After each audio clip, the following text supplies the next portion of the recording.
Coucou tout le monde, alors bienvenue dans ce nouveau chapitre sur le tarot. Tout d'abord je vais quand même vous rappeler que ici je vais vous donner mes propres interprétations du tarot. Donc à vous de prendre ce qui vous intéresse, ce qui vous parle, et puis de compléter mes explications peut-être par des recherches personnelles, dans des livres, soit dans d'autres vidéos sur YouTube, pour approfondir vos connaissances, parce que ce que je vais vous dire n'est pas une liste exhaustive, évidemment, de l'interprétation de cette carte. Par contre, ce que je vous recommande, c'est de vous faire confiance, à votre intuition, votre ressenti, vis-à-vis de l'imagerie de votre tarot. Vous pouvez compléter quand même vos prédictions par ce que vous ressentez en regardant votre carte. Voilà. Ceci étant dit, on passe aujourd'hui à une nouvelle carte. Alors aujourd'hui, on parle de la carte numéro 13, la carte de la mort. Cette carte qui, quand on commence à apprendre le tarot, fait souvent très peur à celui qui la tire. C'est vrai que quand on ne connaît pas trop le tarot au départ et qu'on voit souvent arriver cette carte de la mort, cette carte avec ce personnage squelettique sur son cheval et son drapeau, avec souvent la faux à la main, eh bien, il est vrai que ça ne nous engage pas à prédire quelque chose de vraiment très très joyeux. Donc c'est vrai, c'est une carte qui n'est pas très très aimée, mais quand on commence à le connaître un peu mieux, le tarot, eh bien, on voit tout de suite qu'il ne faut pas en avoir peur. Bien sûr que ça peut prédire une catastrophe au niveau de notre entourage ou d'une situation, mais pas forcément et très rarement la mort physique. Alors, cette carte numéro 13 de la mort est représentée sous différentes formes. Dans différents tarots, vous allez trouver différentes visuels. Par exemple, ici sur le Lycir tarot, on a ce personnage encapuchonné. Et au lieu de voir son visage, eh bien, on voit plutôt un paysage lumineux.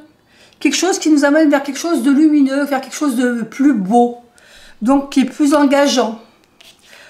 Dans la carte ici du tarot de Ciro Marchetti, par contre, on a une mort assez spécifique. Alors, on voit ce personnage. Moi, j'aime beaucoup cette représentation de la mort, où on voit moitié visage humain, moitié squelette, avec cette rose blanche dans les mains, cet ange derrière. Je trouve au niveau visuel qu'elle est jolie, mais je reconnais qu'elle peut faire peur. Elle peut faire peur au niveau du visuel. Au niveau du Soufi tarot, elle ne fait pas vraiment peur, cette image. Alors, on sent qu'il y a quelque chose d'un peu triste, parce que par ses couleurs, parce qu'ici on voit le noir, mais si vous regardez bien la carte, donc ici, on a vraiment le côté très sombre, avec ce chemin en pierre, et puis quand ce personnage s'avance, donc habillé tout de blanc, et qu'il avance, il va vers quelque chose de beaucoup plus lumineux. Vous voyez que le noir s'éclaircit, ici on a de la lumière ici au fond, et si on regarde bien sur le chemin, il y a des fleurs qui poussent, donc on voit que c'est un chemin qui nous emmène vers quelque chose d'autre, une renaissance vers quelque chose de nouveau.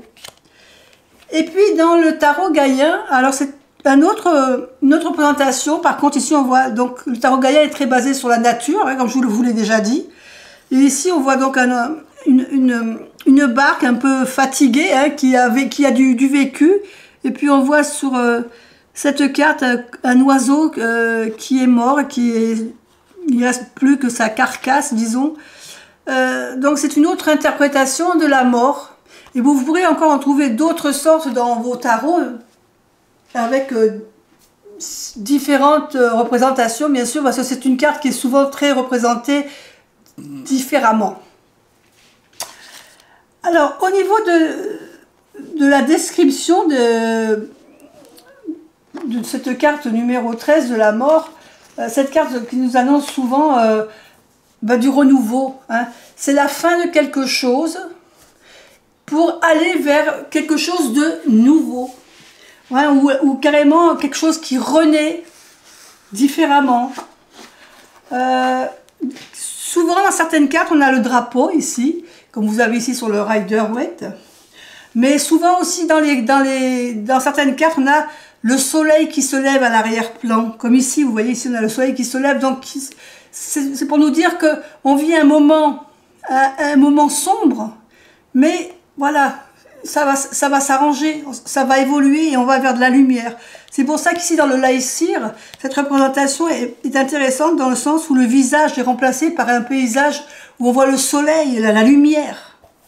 Et c'est un peu aussi dans le soufi aussi de voir ce personnage qui s'avance en fin de compte vers une éclaircie, vers quelque chose qui s'éclaire, qui s'illumine. Donc on parle souvent donc de renouveau, de fin de quelque chose. Il y a aussi souvent donc un personnage dans le Marseille, on a le personnage, le squelette avec sa faux et qui nettoie des crânes. Vous savez, le sol est jonché de crânes et il nettoie. Donc on peut parler aussi quand on a cette carte-là de nettoyage, de faire le nettoyage. Dans tous les jours, dans la vie de tous les jours, ça peut être tout simplement de faire un grand ménage de printemps par exemple, vous voyez. Donc dans son foyer, on peut s'accorder aussi de faire du changement, de modifier quelque chose dans votre maison, de refaire quelque chose.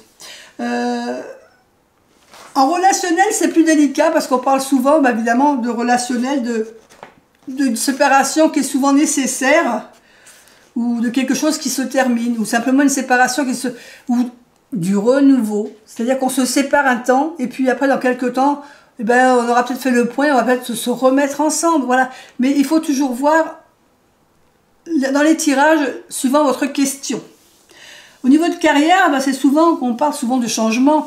Donc c'est une carte de changement, mais ça peut être un changement de carrière, changement de partenariat en affaires, ça peut être une période difficile sur le plan financier aussi, qui annonce qu'il va falloir faire attention et qu'il va falloir arrêter peut-être de faire des dépenses et pouvoir mettre notre compte en banque à niveau.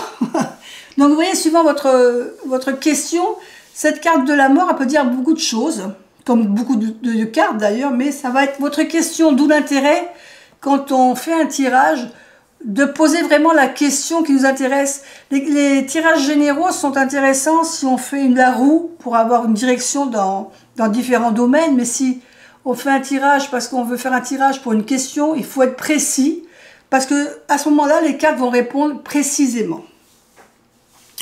Donc, dans une question de travail, donc je vous disais que c'est peut-être qu'il faut changer tout simplement de boulot ou de travail ou de service. Hein. S'il y a peut-être plusieurs services, un service où vous travaillez qui ne vous convient pas, changer de service peut-être tout simplement. Donc, on va passer donc maintenant aux mots-clés. Eh bien écoutez, on va parler aussi, par exemple, au niveau de la saison, évidemment ça ne va pas être l'été. Hein. Cette carte elle va plutôt représenter la saison de l'hiver. Et puis je dirais qu'au niveau, astrologie, on va nous parler de Scorpion. Hein, la Scorpion, période de transformation. Pour le cristal, évidemment ça va être un cristal sombre, donc ça va être une obsidienne ou une malachite, ou quelque chose, une pierre assez foncée. On a donc au niveau des mots-clés pour cette fameuse carte qui fait si peur, c'est vraiment qu'il faut faire de la place. On va faire de la place, on va se débarrasser, on va transformer, on va mettre fin à quelque chose. Donc ça peut être aussi la fin d'un cycle et le début d'un autre. Donc on va parler de changement, de transformation. On va parler ici de choses, d'élimination, d'éliminer certaines choses, se débarrasser de choses qui sont obsolètes. Donc faire le ménage aussi, je vous en ai parlé tout à l'heure. Abandonner une façon de vivre ou peut-être abandonner certaines de nos valeurs. On peut couper les ponts avec quelqu'un. Ça peut parler aussi de déménagement. Donc de passer à autre chose. Et ça peut évidemment, en tout dernier lieu, mais très rarement, comme je vous l'ai dit, parler de deuil, de perte d'une personne. Mais c'est très rare. Donc, au niveau personnel, pour interpréter cette carte, il y avait une carte que j'avais beaucoup aimée, qui était une carte de médecine légale, c'est-à-dire qu'on voyait un médecin qui est avec une table de souvenirs, parce que comme je n'ai pas son tarot, que je n'ai pas encore acheté. C'était une personne qui était sur une table d'opération et le médecin légiste portait une valise, vous savez, de transplantation. Et j'ai trouvé cette représentation de la mort intéressante dans le sens où une personne est décédée mais laisse le pouvoir de donner la vie ou le renouveau à une autre personne. Et j'ai trouvé ça vraiment très intéressant. Mais je vous ai dit qu'au niveau de l'interprétation de cette carte, c'est difficile de savoir ce que je vais dessiner parce que là, vraiment, j'ai pas encore l'idée même de ce que je vais dessiner. Par contre, je vous ai dit, cette histoire de transplantation, j'aime bien cette visualisation de la mort comme ça. Maintenant, à voir comment je ferai ma carte. De toute façon, vous savez que dès que j'aurai quelques cartes j'aurai fait quelques cartes, je vous les présenterai au fur et à mesure. J'en ai déjà montré, je crois, 2 sur ma chaîne Insta, Le Fou, et je crois que c'était la Grande Prêtresse que j'ai fait ici également. Voilà, écoutez, je vous dis à bientôt pour une autre vidéo et on se retrouve pour une autre carte bientôt. Bye bye.